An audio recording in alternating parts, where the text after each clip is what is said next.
Estamos de volta com o Religário. Hoje eu converso com o psicanalista Pedro Castilho sobre a experiência mística e o feminino na psicanálise, programa especial com 2 semanas. Vamos aqui para o segundo bloco. Pedro, quando a gente fala em religião na psicanálise, particularmente até agora estamos falando sobre Freud, parece que a questão diz respeito ao judaísmo e cristianismo. O que significa essa centralidade na observação de Freud sobre essas duas experiências religiosas específicas? Na verdade, eu diria que seriam, as religiões monoteístas, né? Então, judaísmo, cristianismo, islamismo. Sim. E eu acho que o último texto de Freud, o texto mais tardio, né? O Moisés? Moisés e monoteísmo, né? Eu acho que talvez explicaria essa questão que você colocou, né? O que é interessante nessas religiões? Vamos pegar um pouco, vamos pensar um pouco na esfinge do Egito, onde, de certa maneira, existe uma representação ali de uma metade homem e uma metade animal. As religiões monoteístas, elas foram as religiões que começaram a transformar a figura do divino na imagem do próprio homem, né? Então, isso, né, essa capacidade de síntese, essa capacidade de criar um único Deus, né, isso, para o Freud, é algo muito precioso no estudo das religiões. Né? Se me permite acrescentar um aspecto, isso significa que o olhar da psicanálise, o olhar particularmente em Freud, sobre a religião perde em universalidade, dado que não inclui as experiências não monoteístas? Não, de certa maneira ele inclui, mas ele trata isso num ponto de vista imaginário ou num ponto de vista anímico, né? A questão de criar um único Deus, né, segundo Freud, nesse mesmo texto, traz um avanço da representação imaginária para algo no campo da racionalidade e da intelectualidade. Então, seria pensar muito mais a dimensão da religião para o homem ocidental, vamos dizer assim, né, do que as outras religiões, né? E nesse mesmo texto, né, já caminhando um pouco mais para esse texto, então, né, o Freud está interessado em pensar o que se transmite num processo religioso, né? Por que, de certa maneira, né, um determinado grupo, uma determinada organização religiosa, o que se transmite nesse processo? Para isso, o Freud vai criar 2 Moisés, tá?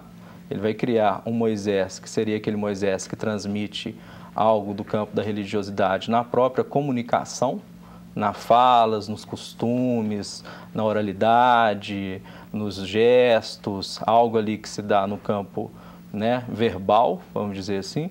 E ele vai trazer um outro Moisés que ele vai chamar de um Moisés filogenético, um Moisés que ele vai chamar de um Moisés primitivo, que teria alguma dimensão ali mais traumática no campo da transmissão. Isso é interessante para a gente pensar, por exemplo, os novos movimentos religiosos. Os movimentos religiosos que não têm muita profundidade, os movimentos religiosos que não têm muita introspecção, né, de certa maneira, aos olhos de Freud, eles estariam fadados ao fracasso, porque não estaria transmitindo alguma coisa dessa mais primitiva, mais, vamos dizer assim, mais densa, que envolve a noção do próprio real. Que isso, né, na perspectiva lacaniana, um pouco mais adiante, seria algo que traria seria algo que estaria na dimensão do mais além do Pai. Sim. Mas antes da gente entrar em Lacan, eu queria resgatar alguma coisa que você falou ainda há pouco. Bom, eu entendo bem o espírito da época para entender o monoteísmo como que um estágio mais desenvolvido. Mas, em geral, as falas sobre religião desse período apontam para essa direção, como se as religiões tivessem estágios de desenvolvimento e o monoteísmo fosse então um estágio mais desenvolvido. Bom, depois a conversa não foi muito nessa direção e essa linha evolucionista perdeu um pouco força. Mas quando você fala de judaísmo, do monoteísmo de modo geral, você mencionou a questão da tradição filosófica do Ocidente, o pensamento da tradição do Ocidente. Como é que nessa discussão entra o falar sobre Deus? Que imagem de Deus que afinal o Ocidente construiu? Né? Isso para a gente poder depois entender, né, a questão da experiência mística, né, que parece que vai numa outra direção que não essa. Não vamos ainda falar sobre essa não, se você estiver de acordo, mas como é a questão da construção desse conceito de Deus? Até esse ponto, né, na teoria psicanalítica, o que aparece é um pouco essa projeção da figura paterna na figura divina, vamos dizer assim.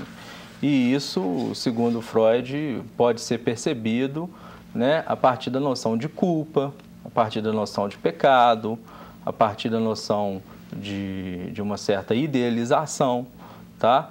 Todos esses fenômenos, a culpa, o pecado, a idealização, são desdobramentos da identificação com a figura paterna. E na religião, né, na perspectiva freudiana, né, existe esse ponto. Sim, né? E uma percepção cada vez mais racionalizada de Deus. Acho que esse é o ponto que eu queria destacar, não? Né, poderia ser. Mas, ao mesmo tempo, vamos pensar assim, existe no próprio texto freudiano uma outra possibilidade, né, de pensar a religião, né, o que ele vai chamar de, a partir dos diálogos que ele começa a estabelecer com um teólogo que chama Roland Roman. Na verdade, o Freud ele manda esse texto para esse teólogo, o texto O Futuro de uma Ilusão, e o Roland Roman responde a Freud falando assim: mas você, né, interessante essa certa crítica que você faz à questão da religião, mas você não leva em consideração o sentimento oceânico, que é um sentimento de amplitude, que é um sentimento de completa despreendimento. Você não leva em consideração isso. E o Freud, de certa maneira, escuta essa crítica do Roland Roman e escreve algumas coisas sobre isso, abrindo a possibilidade, né, de pensar a religião para além do pai, certo? Depois, né, ele também, nesse mesmo texto, que é talvez o texto mais conhecido do Freud, que é a Psicologia das Massas e a Análise do Eu, o Mal-Estar na Civilização, ele trata a questão da sublimação em São Francisco de Assis, né? Ele coloca, né, de maneira clara que talvez o sujeito que tenha mais sublimado, né, na história, né, das religiões, na história da cultura, seria a figura de São Francisco de Assis. Então, em alguns momentos no texto freudiano, você percebe que não existe essa racionalização, essa obediência à figura do pai com a questão da religião. Mas isso eu acho que vai ser, de certa maneira, trabalhado de uma forma mais exaustiva, né, com as teorias, né, do psicanalista Jacques Lacan, né? Que é o que a gente vai ter que deixar para a próxima semana, aqui no Religário. Mas, enfim, a experiência mística, ela está associada a esse sentimento oceânico? Ela caminharia um pouco por aí, exatamente. Por isso que eu achei interessante essa ideia sua de fazer 2 programas. No primeiro momento, a gente colocaria uma certa crítica à questão da religião, que a psicanálise faz, e no segundo momento a gente poderia pensar, né, a religião fazendo uma articulação com a questão do feminino, com a questão do gozo, o outro, que o Lacan começa a falar a partir dos anos 70, né, e uma certa relação também com a experiência mística e a loucura. Sim. Né? E em termos assim de uma verdadeira religiosidade, uma expressão que eu pensei de um artigo seu, a experiência mística estaria associada a essa noção? Não, isso de certa maneira é uma frase do próprio Lacan, né? Porque ele vai colocar que a religião católica é a verdadeira religião, né? Essa frase, ela traz a ideia de que a religião católica é a religião que precisou do filho para existir o pai. E é nesse sentido da figura do filho para vincular algo para os católicos, né, que tem essa figura de sumo pontífice, vamos pensar assim, é que ela poderia ser a verdadeira religião para Lacan. Essa pergunta no ar uma semana vai dar o que falar. Nós vamos esperar o próximo programa para continuar.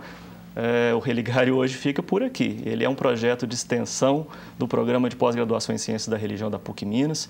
Você pode se informar sobre os cursos de especialização, de mestrado na nossa página, pucminas.br/ppgcr.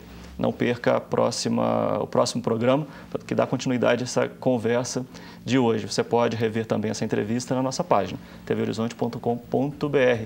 Um abraço muito cordial, até a próxima semana.